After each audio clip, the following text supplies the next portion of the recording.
Futures trading involves risk and is not suitable for all investors. Content provided in this segment is meant for educational purposes and is not a solicitation to buy or sell commodities. Hello, welcome to another edition of the Grain Feed, brought to you by EverAg. This is your weekly news feed for all things grain and all things feed. Each week, we bring you updates on the markets with unique perspectives from an amazing team of analysts with the intention of helping dairy and livestock producers manage the risk. I'm your host, Jim Matthews, reporting from Chicago on a lovely fall-feeling Wednesday afternoon. Joining me today from Wichita, Kansas, Director of Feed Foundations, Mr. Jake Kingsley, and from Michigan, Dairy Market Advisor, the brain from McBain, Mr. Cody Coster. Team, how are we today? Doing pretty good today, Jim. Cody, you're doing okay? Doing good, Jim. Thanks for having me on. I appreciate it. Yeah. Well, actually, it was Jake's idea, I think. Jake, was it your idea to have Cody on? No. Oh, no. Not my idea. Hard pass. I was trying to give Jake some credit for bringing you on. Someone deserves credit because we're very happy to have you on the show today. I'm not taking that bullet. Sounds like it. Yeah, well, we're thrilled. We are thrilled. Cody, we've got a lot to run through. We'd like to ask you a handful of questions on the dairy market. But first, Lexi, if you would please kindly timestamp the broadcast. It is Wednesday afternoon. It is 3:15 Chicago time. The grain and feed markets were red this afternoon as we closed down 3.5 cents on corn at 4.06. We closed down 7.5 cents on December wheat, 5.24 and a quarter, down just 2 cents at 10.47 and a half on Novi beans, but still remaining back below that 10.50 mark for Novi beans. And December meal, that stubborn little byproduct, down $5.10 per ton at 288.20. So making its way back down at least below 290 for the time being on that stubborn little byproduct.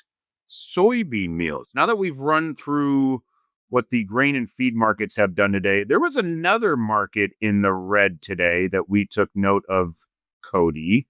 I believe that was the butter market. It was, yes. Butter down again today, if I'm not mistaken. Biggest down day during spot since, I think it was, don't quote me, 2023, I believe. Butter crashed 13.5 cents, settled at 205, and Andy and I talked about this on Tech Talk yesterday. It should be coming out today as an episode. But butter, a lot of people asking if we're going to go below $2. It looks like that is probably the next testing point for butter. I would expect to probably head back down into the mid 180s. There's a gap down there at the chart at 184.5. And I'll be honest, I think it feels like that gap needs to be filled right now. If there is a ship kind of leading the downward charge in the dairy industry, butter would be driving at the helm. Well, first of all, enjoy the metaphor there. The way this chart has been going, and again, big shout out to Tech Talk. Everybody keep an eye for that episode coming out here to hit your inboxes, your YouTube feeds, all that jazz. It's an amazing show. It's one of those markets. It's almost maybe the flip side to beef at the moment of the, like, where is the upside in beef? Ultimately, where's the downside here in butter? Do we know exactly, Cody, and maybe what's driving this thing, right? We talked about that ship. What is steering this thing into the direction of trying to find this support level at some point in that market? Personally, Jim, I think the balancing plants. We had the cold storage come out last Friday, and it showed the drawdown on inventories, 7% on butter, and everyone kind of looked at that and said, okay, now we've kind of found a bottom in butter. We're going to have a little bit more of an upside here, bounce off 230 and head higher, and that's just not the case that we've saw so far this week. I do believe with all the milk that producers are making throughout the country, check out the USDA milk production report that's up month over month. The milk has to go somewhere, and if the cheese plants are running full right now, they're going to put it into the balancing plants. Usually those are going to be the cream and butter plants. And from different industry folks we've talked to, it seems that cream and butter is abundant right now, leading to this downward trend. And as we say a lot at EverAg, the trend is your friend. If you're short butter, it's your friend. If you are not, it is definitely hurting you right now. When you look at a chart, especially on a monthly, we're back into prices that we haven't seen since 2022. And that's exactly where that next little gap is down there. I think we're going to hit $2 tomorrow. And by the time Friday gets here, I think we're going to be at the mid 190s. 2 limit down days in a row. is not fantastic. It is not. Yeah, it's been quite the move. Cody, you also referenced the cheese plants there a moment ago, and cheese also down today, although not quite trending as aggressively the way that butter has been. But any word on the cheese market today? Yeah, blocks down 5 cents today. It seems like we're going to be in this range. We're going to be very range bound for cheese until we get something that tells us that we need to go higher, need to go lower significantly. We've been between $1.60 blocks and $1.92-ish since last October. Again, Andy and I have talked about this many times because a lot of people are asking what's going on with cheese, what's happening with the block price. And it seems like it's very weird. One day we'll be up 6 cents. The next day we're down 5 cents. And right now we're just in this little bit of a range that we can't seem to sneak out of, which is today would just happen to become the offers were leading the charge, pushing the block down 5 cents, thus class 3 following suit right behind it. So until we get to a point where it's like, okay, we can export at these numbers, or we get some kind of a demand function that says we've got the holidays ahead of us, which should be now into October to get that stuff bought and wrapped and shipped out.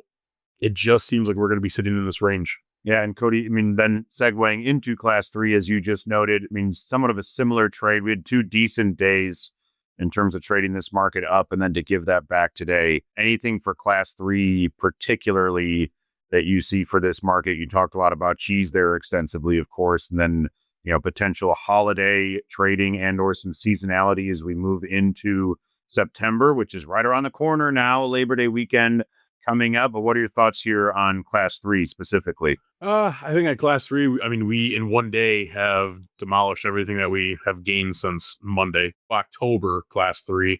We're going to be about 10 cents away from our lows at 17.70. By tomorrow, I think on the open, you probably gap a little bit lower and touch 17.70.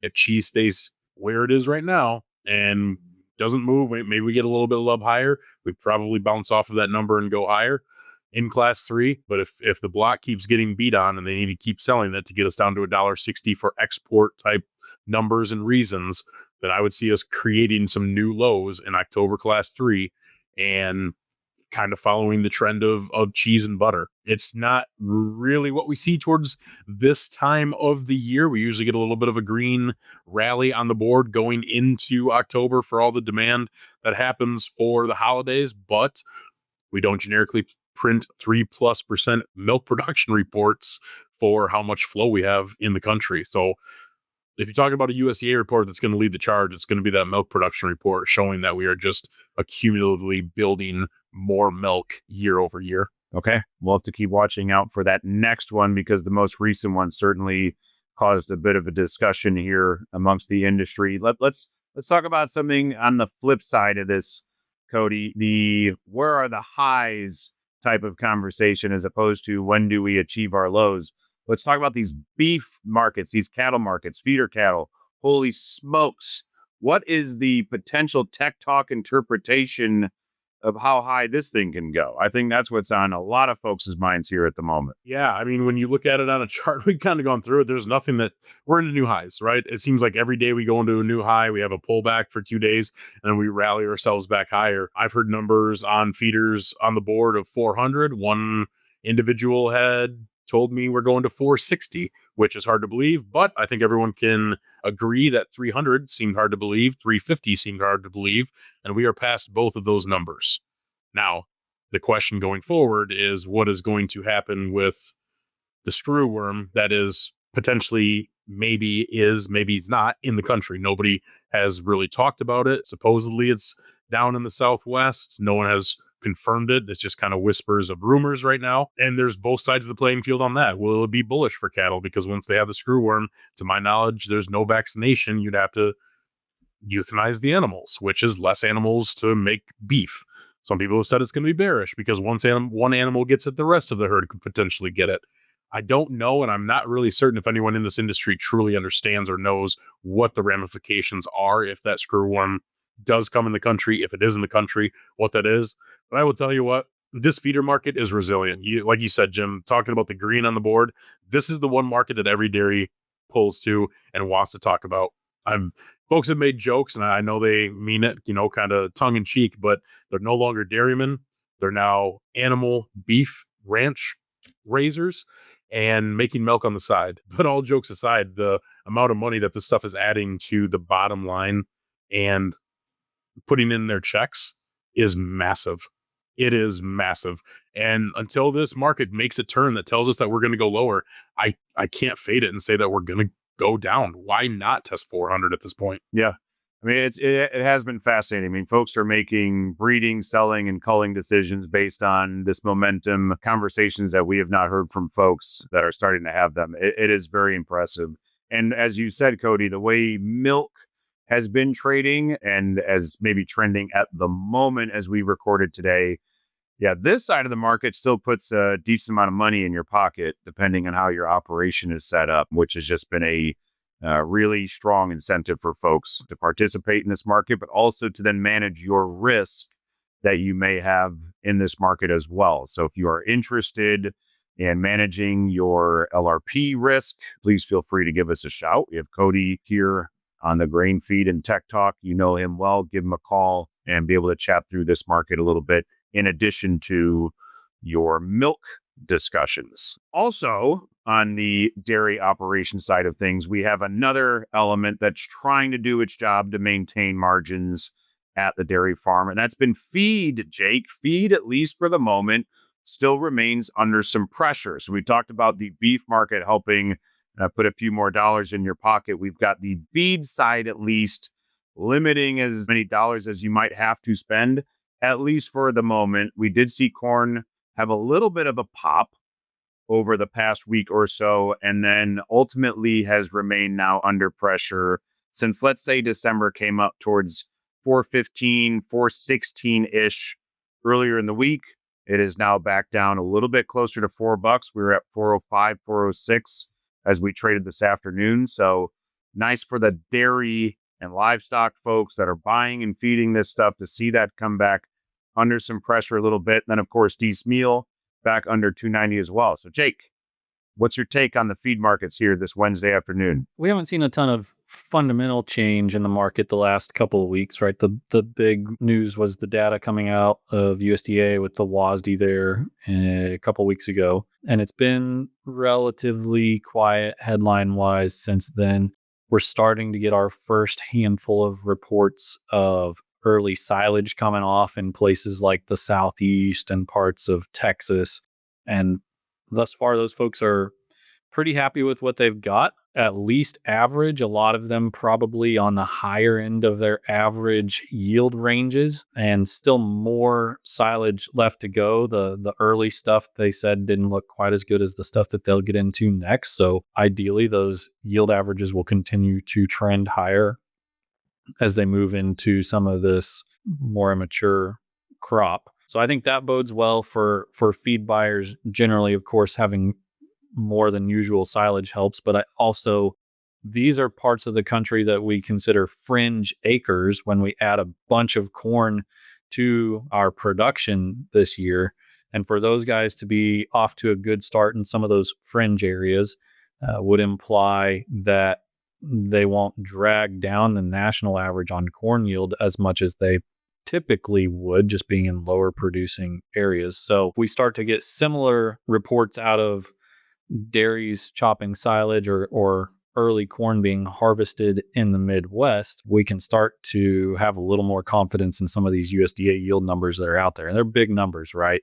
The market doesn't quite seem to be bought into them until we see a little bit of proof. They're that big. So we'll see. I think this is going to progress kind of quickly over the next week to 10 days, maybe 2-week window. We'll kind of get a good look at some silage numbers and maybe some early corn that comes off, and actually get kind of a decent idea where yield is for this crop ahead of the next WASD there in the middle of September. So for all the uncertainty that we've got around this thing, it feels like we certainly have a big crop. Just how big is it? And to be able to get a better look at that ahead of the next WASD will be beneficial to a lot of folks. So still feel like there's some opportunity to move futures a little lower. The basis values have kind of stalled out as well. Just a lack of new news. And of course, being near the $4 mark, the grain producer isn't incentivized to sell a whole heck of a lot of corn. So this may be a year where we see more corn move at harvest and see a more seasonal downward pressure on price as the crop is coming off.